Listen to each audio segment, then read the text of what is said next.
रुमाल बनवाने के लिए आई थी हमारी दुकान पर रुमाल बनवाने के लिए और इनसे हम बोलते हैं कि आपकी रुमाल हो सकता ना बना पाए, तुम्हारी एक हफ्ते में शादी पड़ी। तो कहने लगे भैया अगर रुमाल नहीं बना पाएंगे कोई दिक्कत नहीं है, हम इसके लिए अपने पैसा दे देंगे, पेट्रोल में पैसा दे देंगे, कोई दिक्कत नहीं है। चलो नहीं बना पाएंगे तो अपना पैसा दे दीजिएगा, कहें ठीक है कोई बात नहीं है। और इसके बाद जब हम शादी में व्यस्त हो गए, इनकी रुमाल नहीं बना पाए, तो पहले 15 साल पीछे जाइए, 16 साल, तो पहले कीपैड वाला फ़ोन चलता था, आदमी टच वाला फ़ोन नहीं था, कीपैड वाला फ़ोन चलता था, कलर टूल लगाए घूमता था, तो वही गाना चला था पवन सिंह का लगाओ जब लिपस्टिक खिले रहा सारा वही वाला हाँ हाँ वही कलर टून हम अपने मोबाइल पे लगाए हुए थे और ये बार बार फ़ोन करके गाना सुनते रही थी और सुनते सुनते इनको प्यार हो जाता है हमसे।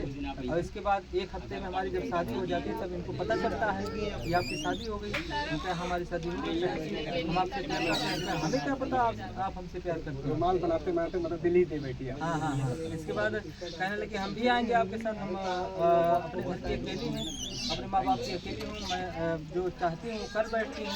हमको ऐसा कोई बात है कि हमारी शादी हो चुकी है, आप कैसे आ सकती हो? कहे देखिए हम आते हैं अपने, हमका अगर आना चाहती हो इनसे बात करें, हमको ऐसी ऐसी लड़की है, इसे बता रही थी। कहने लगी अगर वो आना चाहती है, प्यार करती है आपसे, आना चाहती है तो आने दो, पहले बात करवाओ हमसे, इनसे बात करवाए हम। तो चलिए आइए इनसे हम बात करते हैं। सबसे पहले आपकी शादी कब हुई? सन 2009। अच्छा, शादी जब आपकी होती है, भाई साहब ने बताया कि वो हमारी दुकान पे आती थी, रुमाल बनाते बनाते यानी कि दिल दे बैठी थी। यानी कि जब उनसे आपकी बात होती है तो आपके मन में ऐसा नहीं आता कि आज के युग में एक पत्नियों को संभालना कितना है, कैसे मतलब ये दो पत्नियों को संभालेंगे? सही है, अगर कोई भी या लड़की या लड़का अगर प्यार करता है तो उसको निभाना चाहिए। वैसे हमारी बहन प्यार कर रही थी इसलिए हमने निभा दिया, शादी करवा दिया। अच्छा, तो मतलब वो प्यार कर रही, आपने निभा दिया। आप लोग देख रहे हैं कि आज के समय में ऐसे बहुत से तस्वीरें सोशल मीडिया के माध्यम से सामने भी आती हैं कि जहां एक पत्नियों को संभालना मुश्किल हो जाता है, जैसे कहते हैं भूकंप आ जाता है।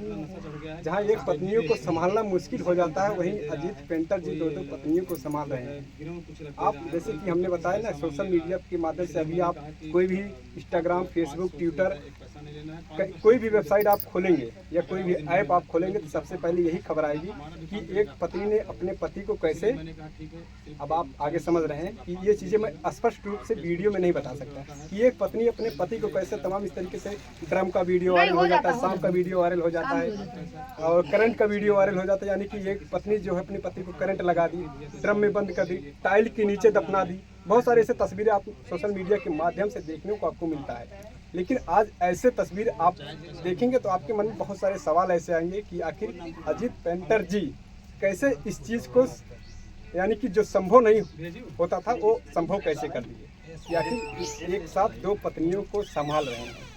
ये सिलसिला यहीं से जारी हुआ। फिर जब आप यानी कि आपको कोई आपत्ति नहीं थी उस टाइम कि नहीं हमारे साथ एक और रहेंगे, हमें कोई आपत्ति होगी, या बहुत सारे ऐसे सवाल होते हैं? नहीं, हमारे दिल में कुछ नहीं है। एक ही साथ दोनों लोग हैं? दोनों लोग रहते हैं, अच्छा, खुश रहते हैं। 16-17 साल हो गए, 16 साल हो गए लगभग, 16 साल से। अच्छा, कभी आप दोनों में या इस तरीके से कोई बहस नहीं हुआ, झगड़ा नहीं हुआ कि नहीं आप जाइए, पहले मेरी शादी हुई थी? बहुत सारे से देखिए आप सीरियल के माध्यम से कभी कोई ऐसे तस्वीर भी, सीरियल भी बन जाते हैं कि वहाँ दिखाया जाता है कि नहीं एक पत्नी के साथ दूसरी पत्नी नहीं रह सकती। नहीं, कभी ऐसा नहीं हुआ था। जो लोग समझदार नहीं रहेंगे वही झगड़ा करेंगे। अच्छा, कभी झगड़ा नहीं हो कभी सकता? नहीं हुआ, कभी ऐसे कहते हैं मुँह मोटा हो?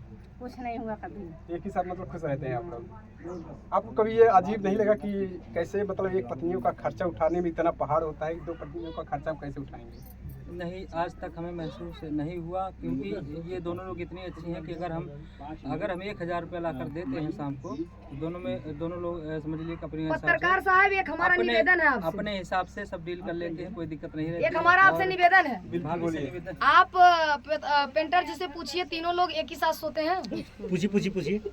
हाँ, पूछ सकते, कोई दिक्कत नहीं। पूछिए। अच्छा, एक जैसे सब लोगों का सवाल यही रहता है कि पत्रकार महोदय ने पूछा नहीं कि कैसे सोते हैं, कैसे रहते हैं। इसको पूछिए, पर सीधा खुला सही। पूछिए आप। अच्छा, सबसे पहला सवाल ये मेरा एक और है, थोड़ा सा देखिए मन में बहुत सारे सवाल ऐसे होते हैं कि स्पष्ट रूप से अगर किसी से पूछा जाए या सामने वालों को कैसा लगेगा कैसा नहीं, लेकिन फिर भी ये चीज़ें मैं पूछ रहा हूँ। ठीक है, जैसे कहते हैं कि जब शादी होती है लोग अपने अपने कमरे में, लेकिन एक ही साथ आप लोग सोते हैं तीनों लोग? जैसे सोने की बात यह है कि जैसे जब शादी इनसे हुई थी, एक हफ्ते बाद जब ये आए तो लगभग 2-3 दिन दिक्कत हुई थी मैनेज करने में, इसके बाद सब लोग साथ में सोते हैं। अच्छा, एक ही बेड पे? हाँ।